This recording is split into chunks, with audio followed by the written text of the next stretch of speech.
We are comparing between two variables. Let's say the example is you guys are old enough, okay, and let's say you go and find a job, okay, maybe you find a job at McDonald's, KFC or Starbucks or whatever, okay. Very often time, the company will pay you something called an hourly rate. Anyone knows what is the latest hourly rate of McDonald's? $11 so high, $11 an hour, $8 an hour. Anyone actually worked before? Just curious. Really, I worked before in McDonald's, $11 an hour. What? They really pay $11 an hour. Back in my time, they only paid like $3 or $4 maybe. Okay, and that was like about 20 years ago. Okay, so I guess it's good to know that they're paying $11 now. Okay, so let's say they pay $11 an hour. Okay, so we know that the more hours you work, what's going to happen to your wages? Is it going to increase or is it going to decrease your total wages earned? It's going to increase, right? Okay? So the first idea about direct proportion is that when one of them increase, the other one also increase. But that is not the only thing that we have learned about direct proportion, right? Because we cannot just say when one increase, the other increase, they are in direct proportion. There is another very key word here in this direct proportion. The key idea of what is proportion. Okay? So, when I give you an example, let me just write down this example here. Let's say Daryl actually works for McDonald's. His first hour that he worked. Okay, so I say that maybe this is his first hour. Hour 1. Okay, and then this is his wages. Okay, so the first hour he works, they pay him $11. The second hour that he works, they pay him $20. And then the third hour he worked, they paid him $25. Now, can we say that this is in direct proportion? Some shake heads, some say yes. Right? Why do you say yes? Why?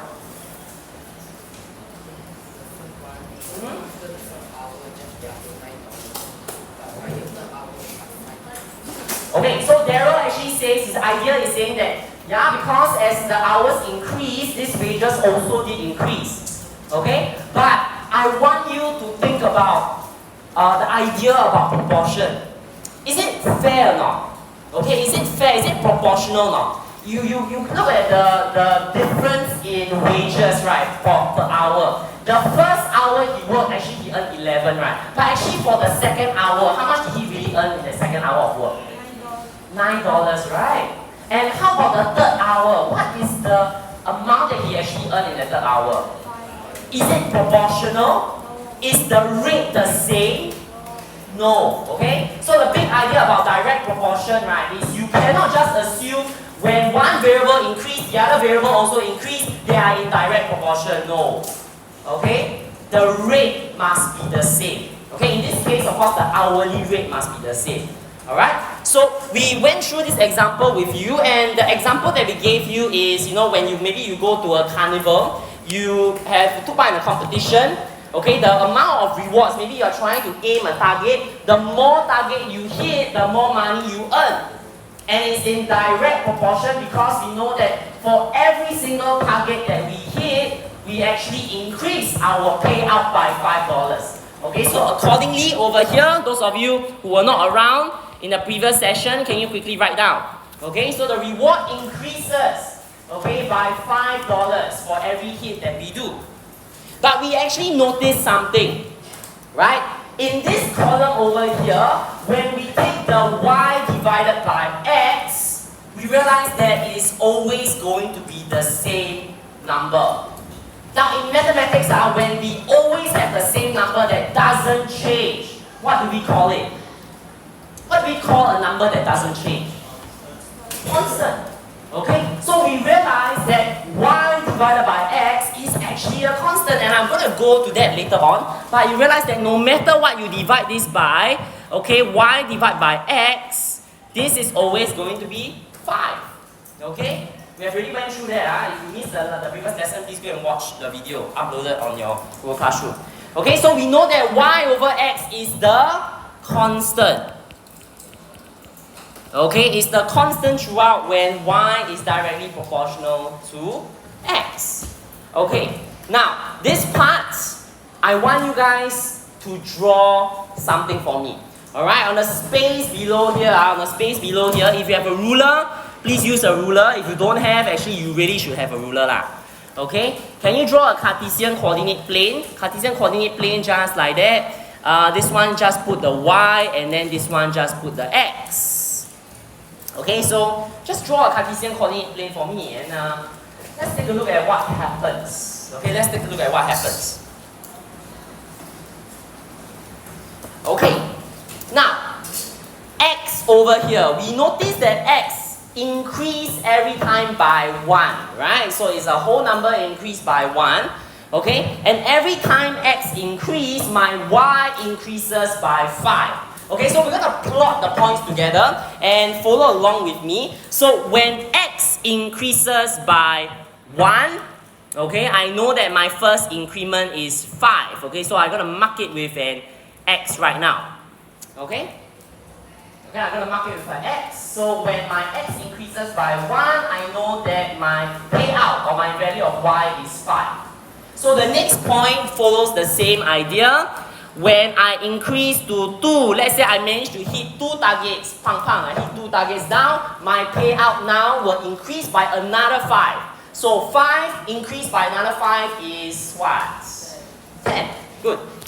Okay, so try to be as proportional as possible. So this will be 10. I mark it with another x. Okay, and let us do maybe 2 more. Okay, so if I have 3, I managed to hit 3 targets. Okay, if I manage to hit 3 targets, I know I'm going to get 15.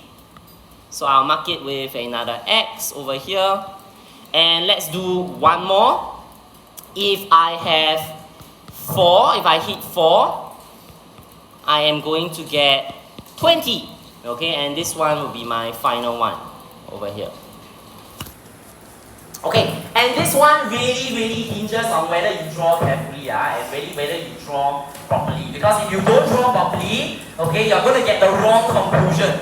Okay, if you don't draw properly, you're going to get the wrong conclusion, alright? So what I need you guys to do is, if you have drawn it proportionally and correctly, okay, what you should be able to do is you should be able to take a ruler and go through all of these points. Okay, you should be able to take a ruler and go through all of these points. Okay, something like that. I'm going to cheat a little bit lah. Okay, this point over here, this x is supposed to be here. Alright? Okay. Now, if you have drawn properly, you should notice something. The graph of our direct proportion graph is going to be a what line? Is it going to be a curved line? No, right? What kind of line is this? We actually learned this about 2 chapters ago. What would we call this line? Anyone knows? Actually, why are you smiling? What kind of line is this? You know it. What kind of line is this? Cannot remember. Anyone can help her or not? We learned this word. What is this? What is this line? Start with L. What kind of line is a line? No, start with L. Actually, it's quite what? Linear? Actually, quite close. Linear. Okay, it's a linear, right? It's a linear graph. Okay, so basically it's a straight line graph, right? So if you don't know it's a linear, okay, it's a straight line graph. Okay? Now, in the chapter that we learn about straight line graphs, we learn about different things, right? We learn about the different gradient, the different slopes of a straight line graph. Okay? For this graph, I want to ask you guys one thing. Okay? Where did you notice here? Okay? Where does it start from? The graph actually starts from the origin. Okay, so can you remember this? For a direct proportional graph, it must be a straight line graph and it must cut through the origin. Okay, it must cut through the origin. Every direct proportional graph will cut through the origin and it must be a straight line. Alright, it must be a straight line. If you actually plot out, okay, if you actually plot out the data, and you realize that if I extend this data, right? Let's say I extend this data, I erase this one don't copy down, this one don't copy down. But let's say if I extend the data, I say this is 5, and then my data start to plateau out. This is 6, like that, and maybe this is 7, maybe like that. Okay, and I realize that my graph, it maybe become like that. Is this still a direct proportional graph? No, because it's no longer a straight line. Okay, it's no longer a linear graph. Okay, so these are the key few properties that I want you guys to understand. Alright, the next thing that I want you guys to understand before I go on to the question is, if for every straight line, there is a particular property that is very important and that we always try to calculate it. Can anyone remember what it is? It starts with G. It starts with G. Gradient. Yes. Okay? For a straight line, is the gradient always the same at every single point? What do you guys think? No, it's not the same. It's not the same. Because for my tone is like, oh no, Mr. Dong, like the tone changed already, so it must be the same. Okay? Okay, a reminder, what exactly is gradient? What exactly is gradient? Anyone can remember? It measures the what? Steepness of the slope. Alright, so gradient is a measure of the steepness of the slope. Now at every single point on this line, the gradient is the same. Okay? And actually the gradient in this question, anyone can remember what's the formula for gradient that we actually learned? Anyone can remember? Yeah, I know it says many months ago, okay, but you must know end of the year exam, if all these things will come back and haunt you, all these things need to be tested. Okay, so it's good that we revise now. Okay, what's the formula for gradient that you guys have learned? I give you the first one, the first clue, the first one. Junxi, I give you the first one, rise over run. Okay, it's the rise over run. Alright, so essentially, I want you guys to look back at the top here. Actually, what is this y divided by x? Rise over the run. Actually, it measures the gradient. Can you see that? Y is the vertical, right? It controls the rise. X is the horizontal, it controls the run. So when you have y divided by x, it is actually the rise over run. So what it means is that if the gradient of the line is the same throughout, and the graph actually cuts through the origin, it is in direct proportion. Okay, so all these will come out in the quiz, all these will come out in the quiz later on that we will be seeing, so please take note of that. Alright? Okay, Ms. Huang actually covered everything already. Where did she left off? Question what? Question 6. Try it 5, is it? 6. Try it 6. She left out try it 6. Okay. Okay, before I go into this, right, I just want to let's look at work example number 3 first, okay? Because I know some of you were not here the last lesson. Okay, so I want you guys to flip to work example number 3. We use this to revise first before we go on to the actual question. Okay? Now, in any direct proportional graph, if you recall, you remember when we were studying linear graphs, okay, when we were studying linear graphs, we can say that all linear graphs can be written down as y equals to mx plus c. You remember? Okay? Can be written as y equals mx plus c, where m is the gradient and c is the y-intercept. But in this case, we know that the y-intercept in every direct proportional question is actually 0. Okay? So we actually don't have to talk about the y-intercept. Okay? But, okay, why I actually bring this idea up here is because direct proportion is basically linear graphs. Okay, they are really the same thing. Alright? If you can see that they are the same thing, then maybe you won't be so scared about it. Alright? Okay, so now here we have this statement over here. W is directly proportional to T. Our first goal, okay, is to change this mathematical statement. Okay, this is a mathematical statement. We're going to change it into a mathematical equation. Okay, we're going to change this mathematical statement into a mathematical equation. So how are we going to do this? Follow along. Okay, this symbol over here just stands for W is directly proportional to T. So in other words, we know that W is, okay, in mathematics is just the equal sign. Okay, W is directly proportional, so it's KT. Okay? So this is how we convert a mathematical statement into a mathematical equation. Don't worry if you don't know what's going on, just follow along right now. Alright, we'll explain a little bit more in the future. Okay? The next part, write down whatever information the question already gives you. The question actually says that when t is equals to 4, w is equals to 20. Don't worry about that, you just write it down right now. Okay, 4 and 20. Okay, just write 4 and 20. And I want you guys to remember one thing. Okay, for direct proportional questions, follow the plan.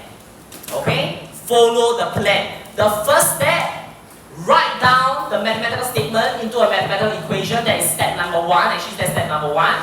The next step, always find the value of k.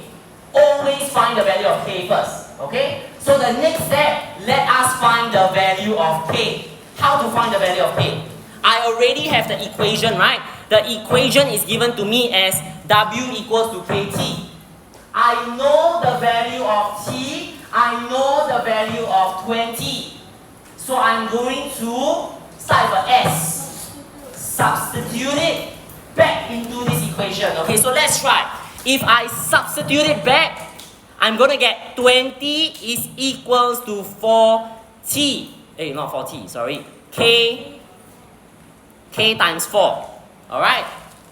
Okay, so if I substitute in this side, that means whenever I see w, I replace it with 20.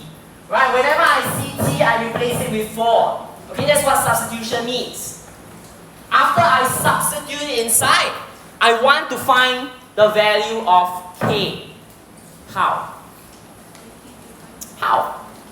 Tristan, can you help us out? I want to find the value of k. What can I do to both sides?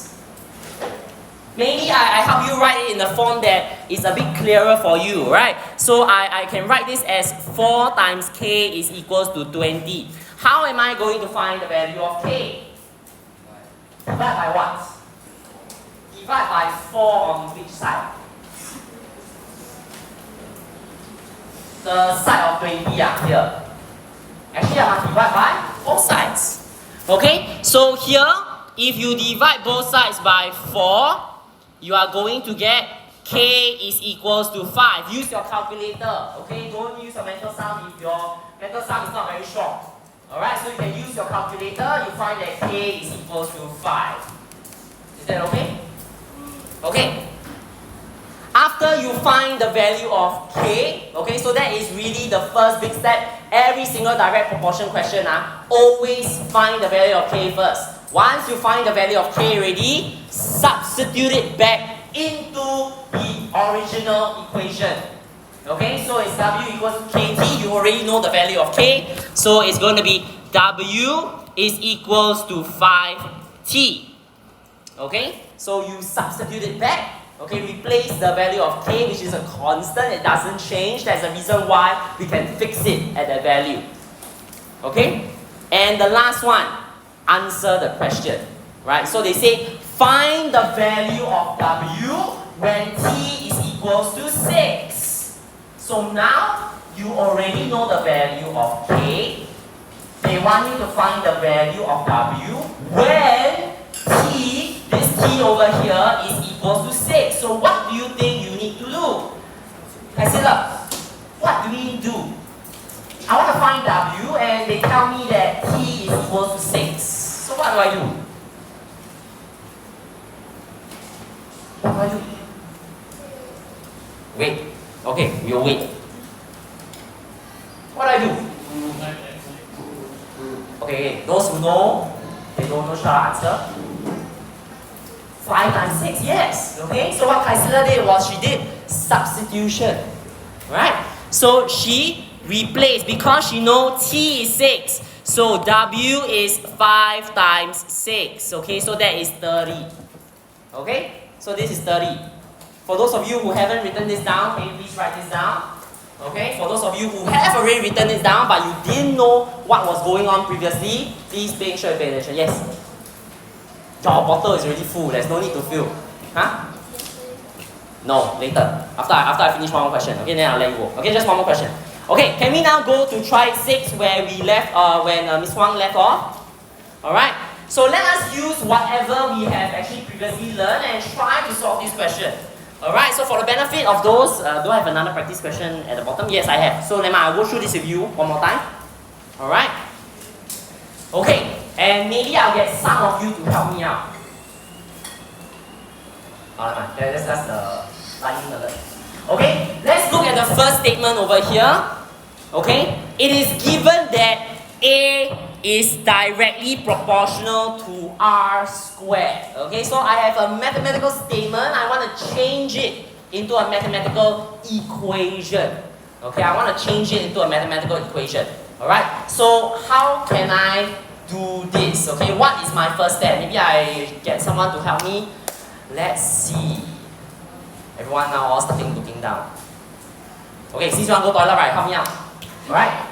How do I change this to a mathematical statement? A is equals to K R squared. Absolutely. Okay? So what this tells us is that A is directly proportional to R squared. Okay? Very simply put. It's nothing complicated, not rocket science, ladies and gentlemen. Don't need to be scared about direct proportion. Okay? Just convert it. The next step, I've been repeating many times. What should we find next?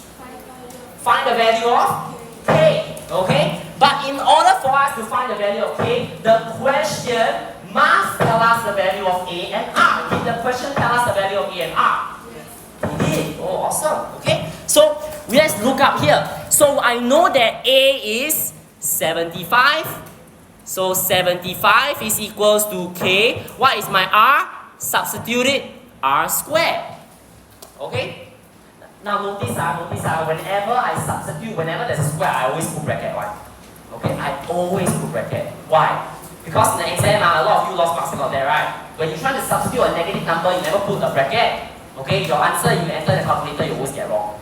Okay? So, if you don't know, whenever there's a square, when you try to do substitution, always put brackets. Okay? So, this is going to give me 75 is equals to 25K. So how can I find my value of K? Divide by 5? No. Okay. Freya, you look like you're going to doze off. Help us out. This one. Come, look at this one. Look at this one. Freya, look at this one. Okay? Come. How can I find the value of K? Firstly, do I divide or times?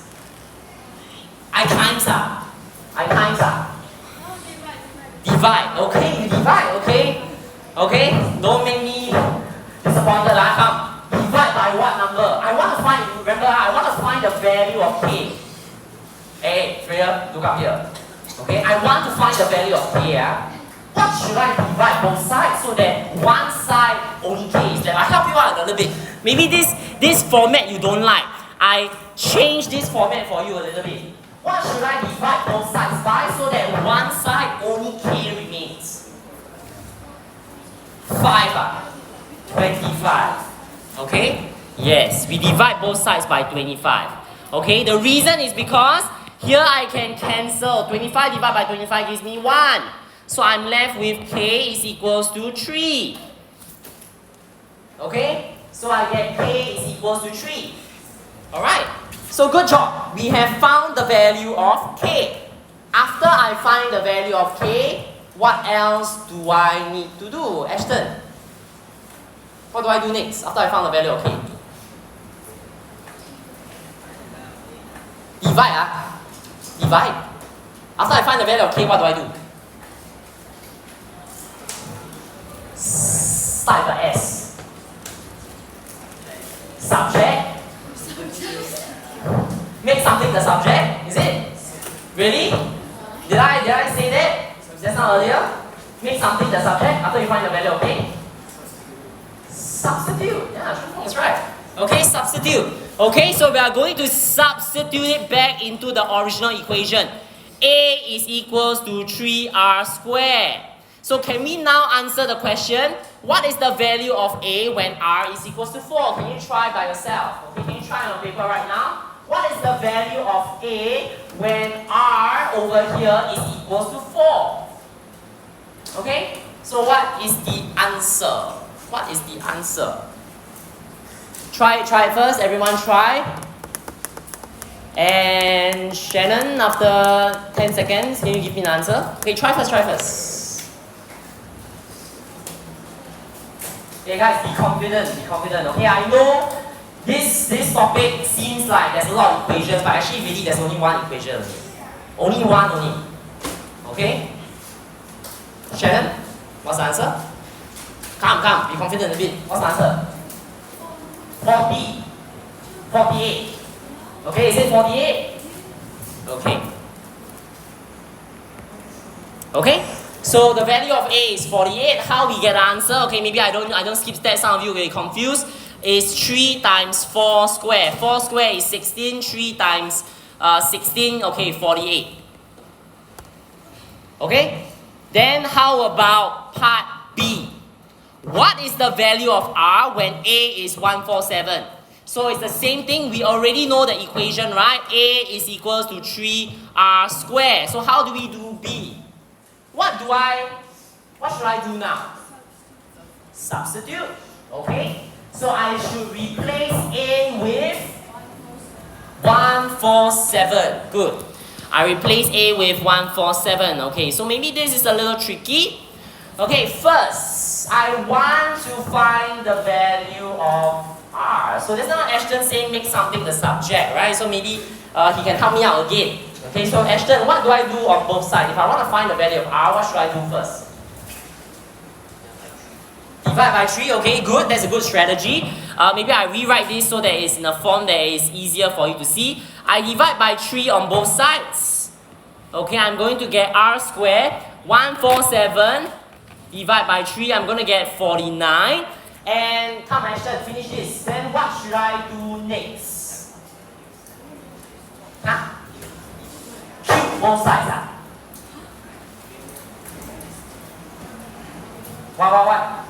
What should I do both sides? He says square root both sides, but he don't know how to say the term, okay? So then it's square root, okay? So he says, okay, maybe we should square root both sides, okay? But, if you think about it, right?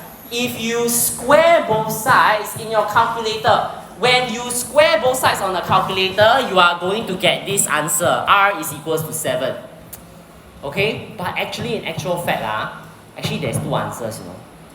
Okay? It's actually R equals to 7 or negative 7. Why? If you think about it, what is this actually trying to ask you? They're asking you, what is the value of R such that when you square it, you are going to get 49. Right? So yes, okay, Ashton is correct. When you take 7 square, you will get 49. But if you take negative 7 times negative 7, you will also get 49. When you square root on your calculator, you only get the positive value. Okay, you only get a positive value, you will not get a negative value. But you must remember, when you square both sides, actually you get 2 answers. Okay, you get 2 answers. Alright, but in this case, the question says that R must be greater than 0. So this one, we reject. Okay, this one we reject. Okay. I'm going to digress a little bit, but I'm going to prove to you guys, right? I'm going to prove to you guys why there's actually 2 answers, right? Okay, for those of you, we just finished our WA, right? So I hope you guys still remember. Let's say if I bring this 49 over to the other side. Okay, if I bring this 49 over to the other side, I'm going to get R squared minus 49 is equals to 0. 49 is a perfect square, so it can be written as R squared minus 7 squared is equals to 0. Okay? What is this? This is of the form A squared minus B squared. So what exactly can I factorize this into? Is equals to 0. So therefore, from this step, then you should be able to see that you should get 2 answers. Okay, so there are many ways you can actually prove to yourself that you have actually 2 solutions. Okay, but this question we reject the negative. Okay, because the question already says that R has to be greater than 0. Okay, can? Okay. Yes. Okay, you may go. Okay, wait, Daryl, give me a water. Thanks. Okay. Come, let's look at the other work example number 7. Okay, same thing, same idea. Alright, same idea. I'm going to get some of you to help me out, okay, for this one. Okay, so here they tell us that the height h of a pile of books vary directly. So it's directly proportional to the number of books. The more books I have, the higher the books are being piled up. Makes sense, right? Common sense. Okay. Okay, so they say that, in other words, okay, so we are going to convert this. So we know that h is directly proportional to n. H is basically the height of the books, n is the number of books. Okay, so how do I change this mathematical statement into a mathematical equation? Okay, Mavis, where are you? Mavis, come. How do I change this into a mathematical equation? Yes, good. H is equals to Kn. Okay, so this is the very first step, ladies and gentlemen. Okay, if you realize there is not much to memorize. Okay, really not much to memorize. You just got to know that. Okay, and the question actually tells you when H is when H is the height, right? So when H is 15, the number of books is what? 24? 10. Okay? So you got to read the question very carefully, because it actually gives you a lot of information. Okay? But these two information are in corresponding pairs, right? So you must use them together. Okay? When the height of the books is 15, the number of books is 10. Okay? So the question wants us to find the height of the books when n is what? 24. Okay, so that is the main thing that the question wants us to answer. Okay, so step number 1, the question already says, can you try this by yourself?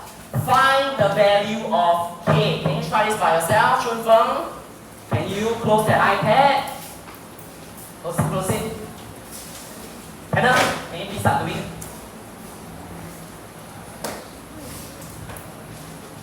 Come. Okay, after this I promise you, okay, we'll do some Kahoot. Okay, we are almost at the end already. After this we'll have some Kahoot and there'll be prizes, 10 prizes. Can you share with your friend? Can you share the prize with your friend? Absolutely. Okay, we'll talk about that later. Alright, can you quickly try to find the value of k? Just quickly step 1. Emily, come. How to find the value of k? I know that h is equals to kn, right? Do you know the value of h? Yes, okay, so I know value of h is 15. Do I know the value of n? 10, okay. Then how do I find the value of k? How do I find the value of k? Hey, you repeated this many times already leh. How to find the value of k? I rewrite this into something that maybe is familiar to you. 10k is equals to 15. Alright? So what should we be doing to find the value of k? I want to make k the subject. Divide by 10. Alright, great. So I have to divide by 10 on both sides. So I'm going to get k is equals to 1.5. Alright? So that's my very first step. I always find the value of k after I come up with my equation. I always find the value of k. Alright? Then next, I express h in terms of n. So I'm going to write h is equals to kn. I know k is 1.5n. Okay? So can you do the last step? How do you find the value of h when n is 24? Can you try the last step? Okay, I know some of you are done. Okay, we just wait for a while. Okay, Elvis, I'm going to ask you next, so you better go and work it out. Okay, don't daydream.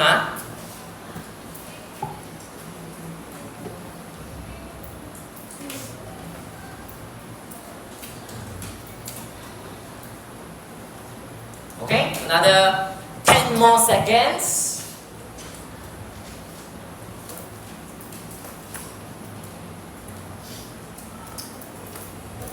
Okay, Elvis. Okay, Elvis using a calculator. So I'll give him maybe 5 more seconds. Okay, Elvis, don't disappoint me. Come, can you help me? What is the value of h when n is equal to 24?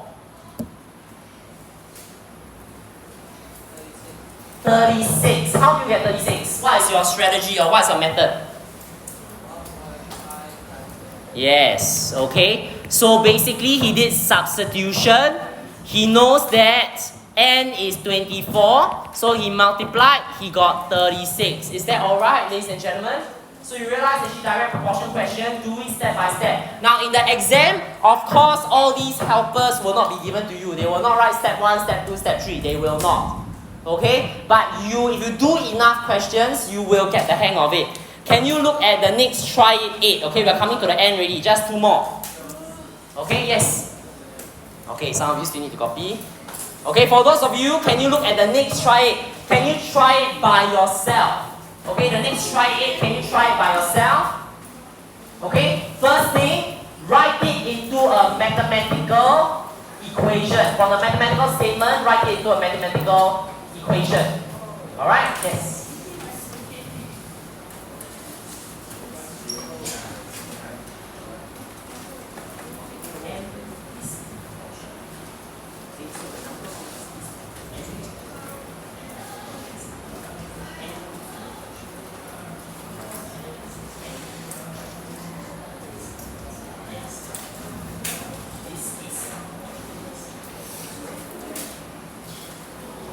Okay, can you quickly go and try this? Okay?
Okay, are you guys done already with the first question?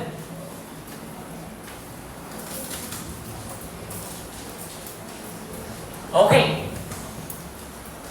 Okay, so question number 8. The first thing, Diana, you want to try?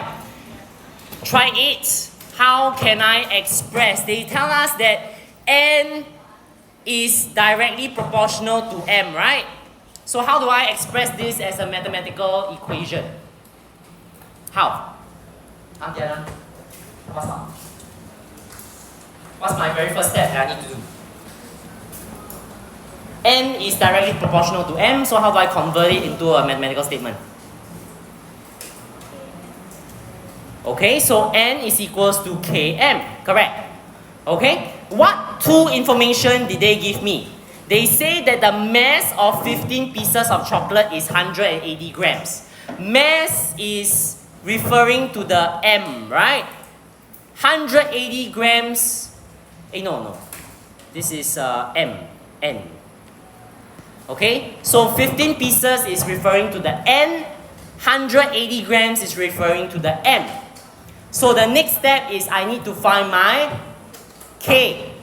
So I need to do substitution, right? So I will substitute in 15 is equals to k times 180. Okay? Okay, so the next thing, how do we find our k? How do we find our k? Over here.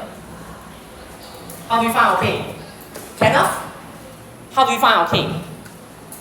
Once we get here, how do I find my value of k? Yes, good. So I'll divide both sides by 180. So I'm going to get 15 over 180. Okay, so that's my value of k. I can simplify this. Okay, this one is just going to give me 1 over 12. Alright, so I can rewrite my whole equation out. I know that n is equals to 1 over 12m. So now I can answer the question. What is the mass of 20 pieces of chocolate? So the question wants me to calculate the mass when my number of pieces of chocolate n is 20. Okay? So what can I do over here? What can I do over here? What can I do over here? The question says, okay, the mass of 20 pieces. 20 pieces is referring to the n or the m. N, okay? So what can I do? I know that n is 20 now. What can I do? What's next? Substitute, good. So I will substitute in 20 is equals to 1 over 12m. So how can I find my value of m? Continue.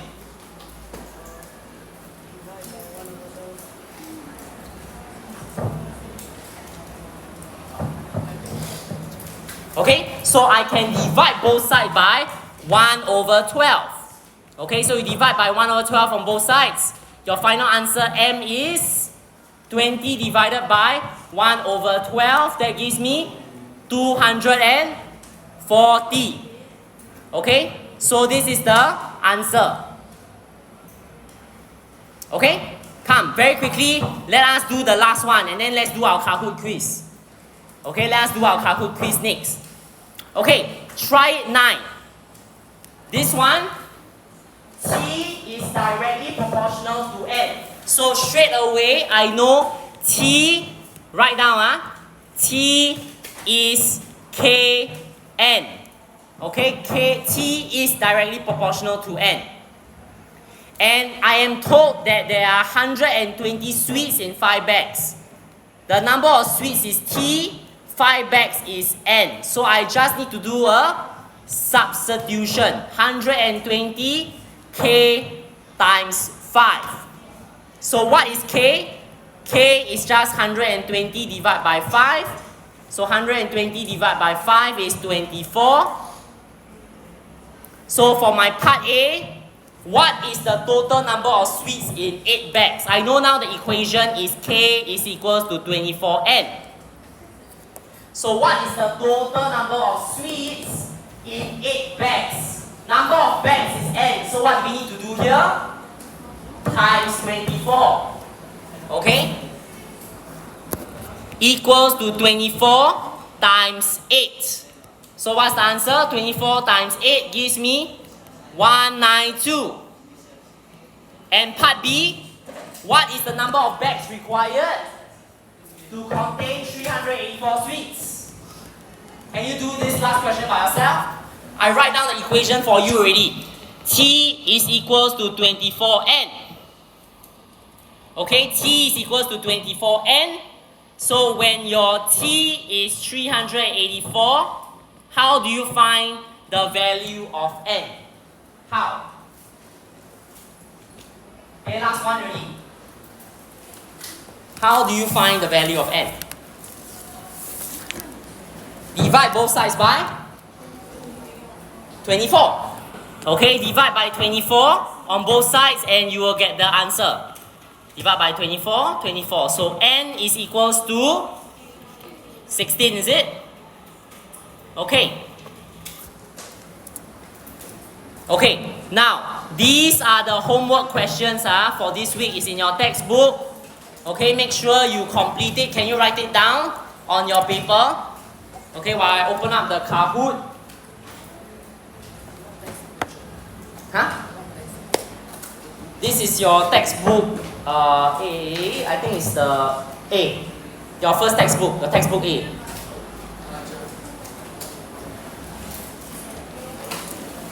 Come and take the toilet bus first. Okay, if not, the rest of you, can you take out your iPads now? Take out your